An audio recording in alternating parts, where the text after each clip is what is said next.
Greenwitch by Susan Cooper, Chapter 2. "I thought we'd put you in here, Jane," Merriman said, opening a bedroom door and carefully stooping to go through.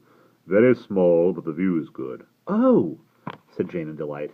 The room was painted white with gay yellow curtains, and a yellow quilt on the bed. The ceiling sloped down so that the wall on one side was only half the height of the wall on the other, and there was space only for a bed, a dressing table, and a chair. But the little room seemed full of sunshine, even though the sky outside the curtains was gray. Jane stood looking out while her great-uncle went on to show the boys their room, and she thought that the picture she could see from the window was the best thing of all. She was high up on the side of the harbor, overlooking the boats and jetties, the wharf piled with boxes and lobster pots, and the little canning factory. All the life of the busy harbor was thrumming there below her. And out to the left, beyond the harbor wall, and the dark arm called Kamar Head, lay the sea. It was a gray sea now, speckled with white. Jane's gaze moved in again from the flat ocean horizon, and she looked straight across the sloping road to the opposite side of the harbor, and saw the tall, narrow house in which they had stayed the summer before. The gray house. Everything had begun there. Simon tapped on the door and put his head round. "Hey, that's a super view you've got. Ours hasn't any, but it's a nice room, all long and skinny." "Like a coffin," said Barney in a hollow voice behind the door. Jane giggled. "Come on in. Look at the grey house over there. I wonder if we'll meet Captain Thing, the one Gummery rented it from." "Tom's," Barney said. "Captain Tom's. And I went to see Rufus. I want to see Rufus. I hope he remembers me. Dogs do have good memories, don't they?" "Try walking through Captain Tom's door and you'll find out," said Simon. "If Rufus bites you, dogs don't have good memories. Very funny." "What's that?" Jane said suddenly. "Hush!" They stood in a silence broken only by the sound of cars and seagulls, overlaid by the murmur of the sea. Then they heard a faint tapping sound. "It's on the other side of that wall. What is it?" "Sounds like a sort of pattern. I think it's Morse. Who knows Morse?" "I don't," Jane said. "You should have been a Boy Scout." "We were supposed to learn it last year at school," Barney said hesitantly. "But I don't. Wait a minute. That's D. Don't know that one. E or W. S. That's easy. There it goes again. What on earth?" "Drew's," said Simon suddenly. "Someone's tapping Drew's, calling us." "It's that boy," said Jane. The house is two cottages joined together, so he must have the exact same room as this one on the other side of the wall.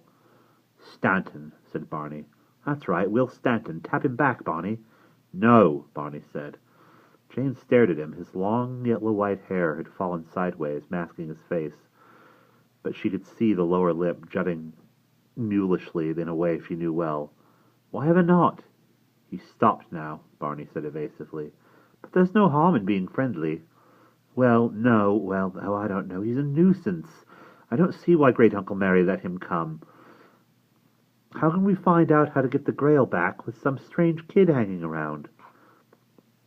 "Great-Uncle Mary probably couldn't get rid of him," Jane said. She tugged her hair loose and let a comb from her pocket, and took a comb from her pocket. "I mean, it's his friend, Mr. Stanton, who's renting the cottages. And Will's Mr. Stanton's nephew. So that's that, isn't it?" "We can get rid of him easily enough," said Simon confidently. "Or keep him away. He'll soon find out he's not wanted. He looks fairly quick on the uptake." "Well, we can at least be polite," said Jane. "Starting now. It's supper time in a few minutes." "Of course," said Simon blandly. "Of course." "It's a marvelous place," said Will, glowing. "I can see right over the harbor from my room.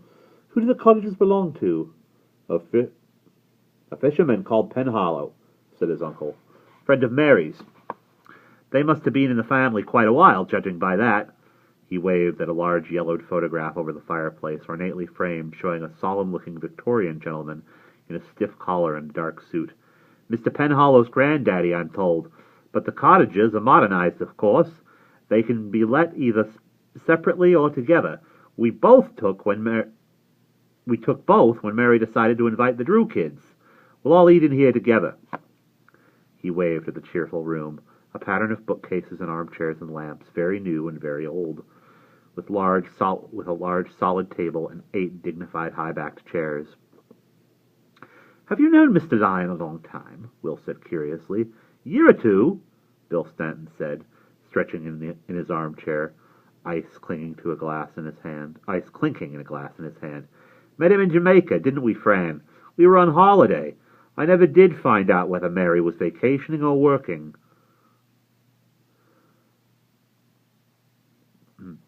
"Working," said his wife, busy setting the table. She was calm and fair, a tall, slow-moving person, not at all what Will had expected from an American. "On some government survey. He's a professor at Oxford University," she said reverently to Will. "A very, very clever man, and such a sweetie. He came all the way to Ohio to spend a few days with us last fall, when he was over giving a lecture at Yale." "Ah," said Will thoughtfully. He was prevented from asking more questions by a sudden noise from the wall behind him. A large wooden door swung open, narrowly missing his back, revealing Merriman in the act of closing another identical door behind it. "This is where the 2 cottages meet," Merriman said, looking down at Will's surprise with a faint grin. "They lock both doors if the 2 are let separately." "Supper won't be long," said Fran Stanton in her soft drawl. As she spoke, a small, stout lady with a gray knot of hair came into the room behind her, bearing a tray rattling with cups and plates. "Evening, Professor," she said, beaming at Merriman. Will liked her face instantly. All its lines seemed carved by smiling. "Evening, Mrs. Penhallow." "Will," said his uncle, "this is Mrs. Penhallow. She and her husband own these cottages. My nephew, Will." She smiled at him, setting down the tray.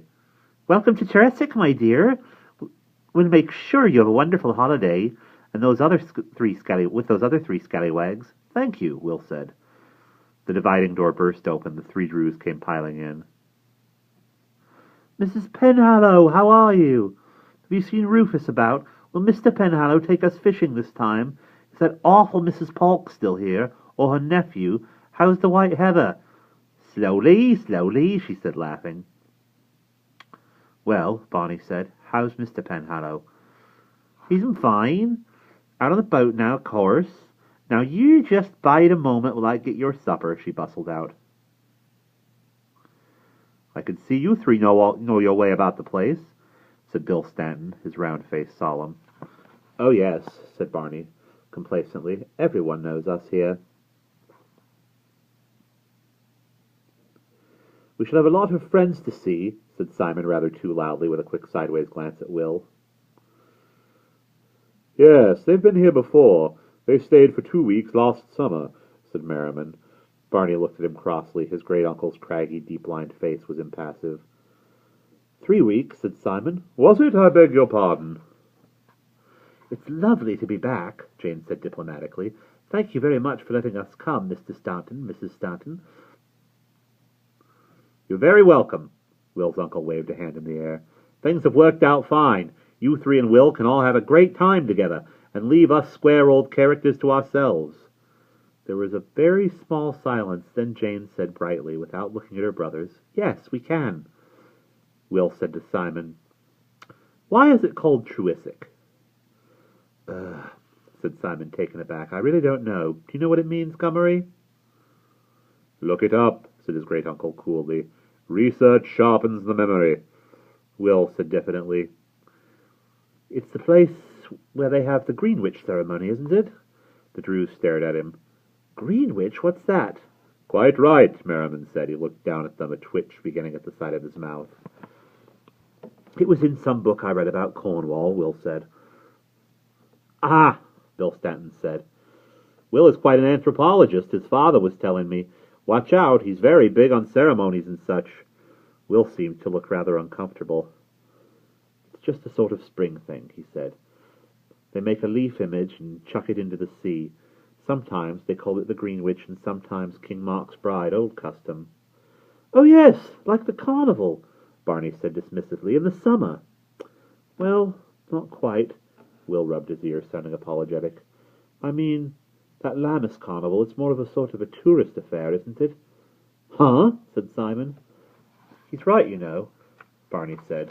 There were far more visitors than locals dancing about the streets last summer, including me. He looked at Will rather thoughtfully. Here we be, cried Mrs. Penhallow, materializing in the room with a tray of food almost as big as herself. Mrs. Penhallow must know all about the Greenwitch, said Fran Stanton in her soft American voice. Don't you, Mrs. Penhallow? It was a well-meaning remark, intended to keep the peace, in a situation which seemed to her a little prickly, but it had the reverse effect.